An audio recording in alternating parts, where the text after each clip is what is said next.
हाँ महाराज जी प्रणाम। जी, महाराज जी मेरा एक क्वेश्चन था कर लो क्वेश्चन।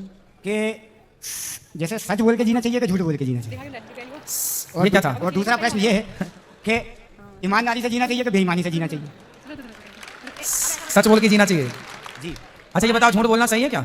मेरे हिसाब से सही है।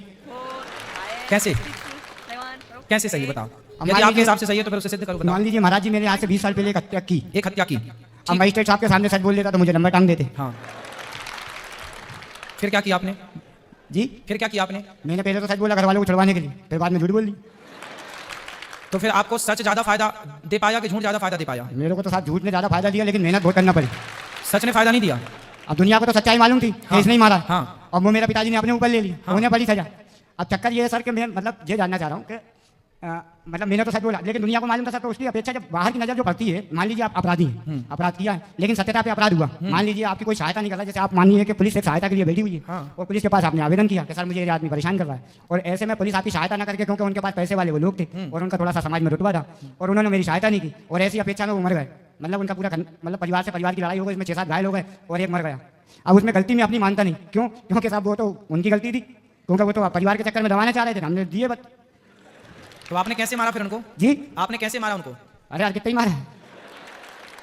लाठी से मारा, पत्थर से मारा, तलवार से, काय से मारा? जी किस से अरे मारा? सुनो तो भाई, सुनने तो दो। हाँ भाई सुनने दो। किस से मारा आपने? चाकू से मारा, पत्थर से मारा, लाठी से मारा, कैसे मारा? अरे उसमें सर हम भी कई लोग थे, मतलब लड़ाई झगड़े में चारों तरफ से हुई वो, तो अब उसमें ज़्यादा गहराई में नहीं जाना चाहता महाराज जी, लेकिन फिर भी मेरे कहने का मतलब ये है कि अगर पुलिस प्रशासन यदि पैसा लेके गलत कार्रवाई करेगा तो ऐसी अपेक्षा में संसार में कुछ भलाई तो दिख नहीं रही है, क्योंकि बुराई दिख रही है मुझे। सही है। देखो, माना कि अभी भी मैं अभी जेल आया हूँ महाराज जी, हाँ। तो ये भी पुलिस के कर्म कांडों से आया हूँ।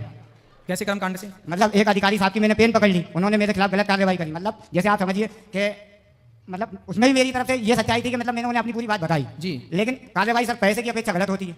थाने में पैसा चल रहा है और पैसे की अपेक्षा गलत कार्रवाई हो रही है। आप मान लीजिए इंसानियत सच्ची के फिर पैसा सच्चा। कलयुग है ये, अब कलयुग है। पीछे आवाज आ रही है?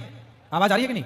कलयुग है। सत्य को जमाना छोड़ दे तो छोड़ दे, पर सत्य को हम और आप ना छोड़ें, क्योंकि देर में ही सही भगवान जब भी साथ देंगे तो सत्य का ही साथ देंगे। इसलिए सत्य को याद रखिए, सत्य को बनाए रखिएगा। माना कि झूठ का बोलबाला है, माना कि झूठ का बोलबाला है, पर इस झूठ के बोलबाले में कहीं ना कहीं सत्य सांस ले रहा है, अभी जिंदा है, उसे जिंदा रहने दिया जाए।